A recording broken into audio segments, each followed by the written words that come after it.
Brad, you've never used Topaz. No, I have not. When this is complete, Yep. it's taking a while. It is. About it. So let's go and have a look at Dr. Topaz. Oh, hang on. I won't close this for the moment. And what one would you... Denoise? Denoise. Topaz Denoise. Yep. Here we go. There is an update available. Okay. Well, that's going to take a while. Say no for now, because it's going to take a few minutes to do that.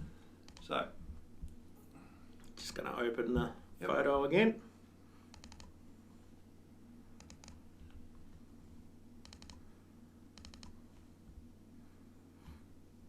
And there he is. TIFF file. Oh, I might as well maximise this so that everybody can see. Okay, so there's a lot of noise in there. Now up the top, the little icons up there, there's a view icon. If you go to that, and you want the split view. Okay. Jeez, it's cleaned up a lot. Doesn't it? Now, you've got two ways of doing this.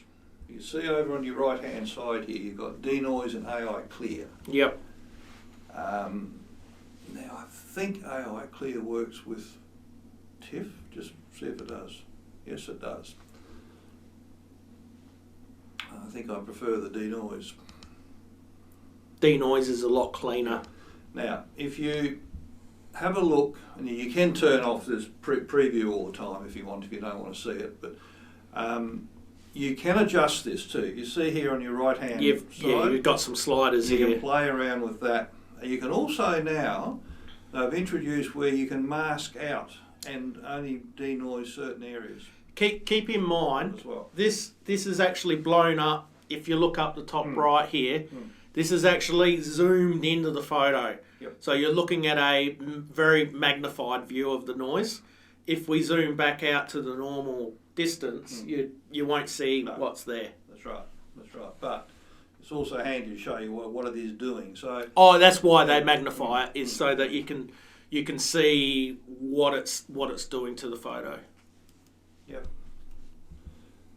So I don't mind that. So now you hit save, it'll automatically throw it back to the source file. Yep. As a TIFF or whatever you want to save it as. And there you go.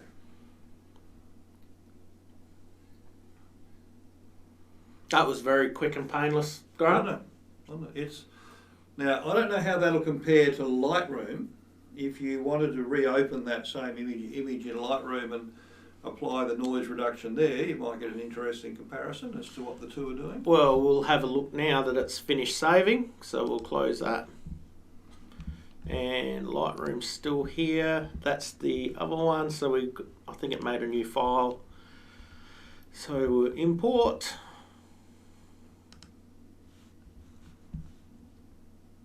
Oh, maybe it didn't. Maybe it copied over it. Oh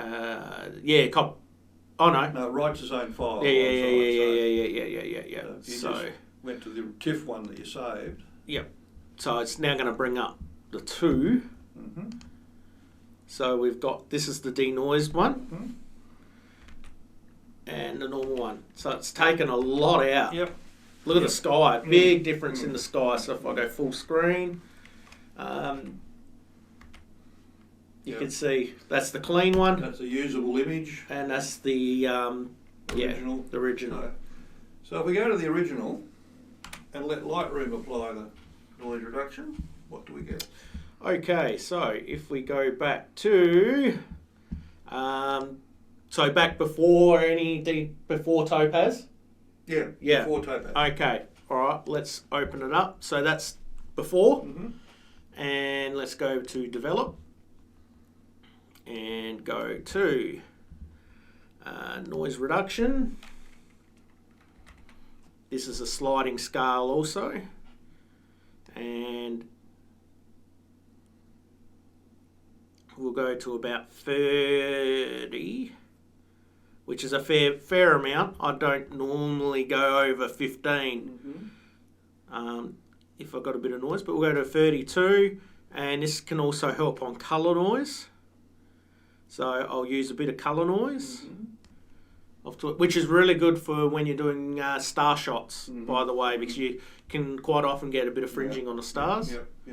And, all right, so, go to full screen. So it's cleaned it up a bit, but I reckon your AI cleaned it up a little bit more. Topaz is doing a better job of it, I think. So, what did I do there? I don't know what you did there. You broke it. I did break it a little bit. Just a little bit. Okay, so if we go back to library and the processed ones.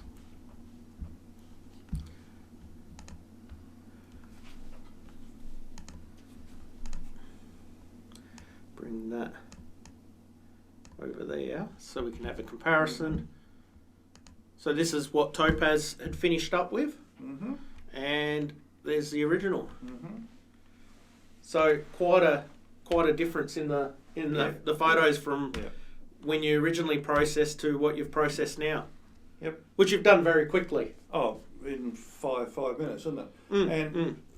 I guess the difference too, Brad, is when you're looking at this, and for the new person or the new to photography person, who we're really addressing in all of this, is that on that original photo,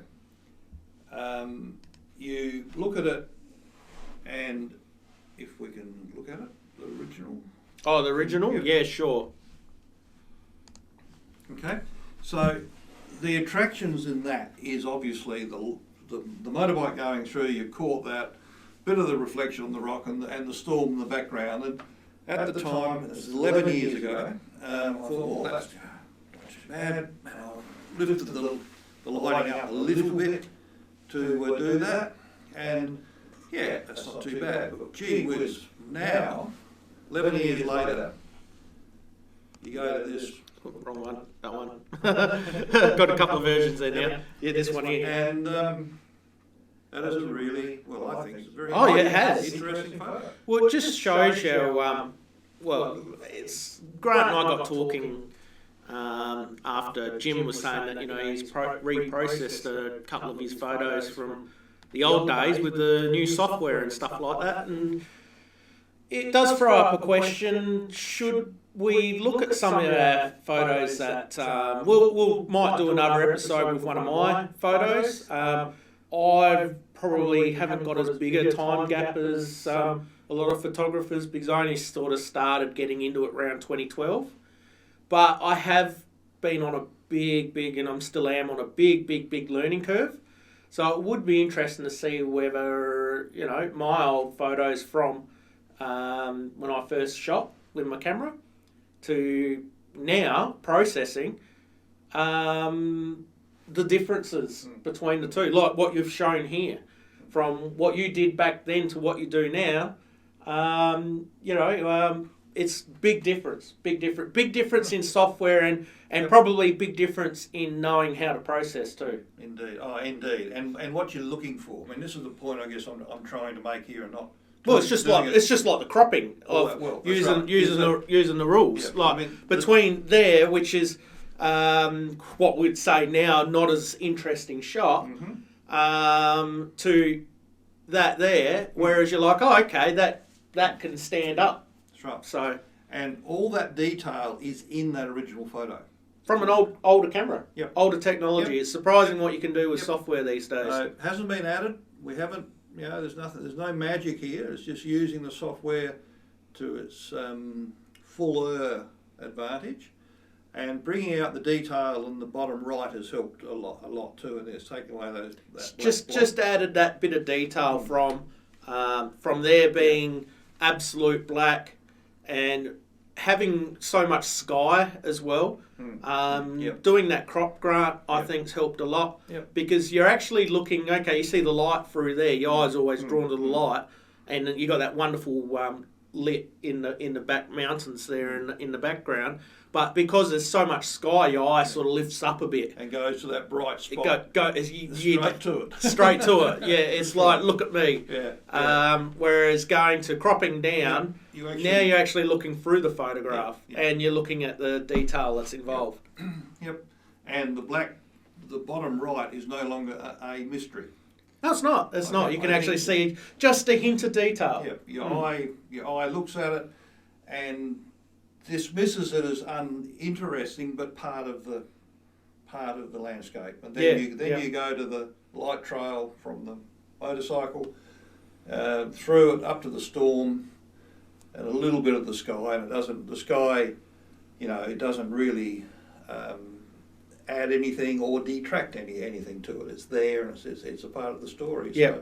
So, well done, Brad. That's very good. I quite like that. So there you go, folks. That's just a little quick and dirty on revisiting an old image and what you might be able to find in it with, probably the software has improved in that 11 years. Well, obviously it has. And hopefully in the 11 years of use, so is your ability to use it. So, yeah. All right, with that, we'll leave that episode there. If you enjoyed the video, give us a thumbs up. And if you haven't hit subscribe, hit the subscribe button. And with that, we will see you in the next video. Bye-bye. Right, now.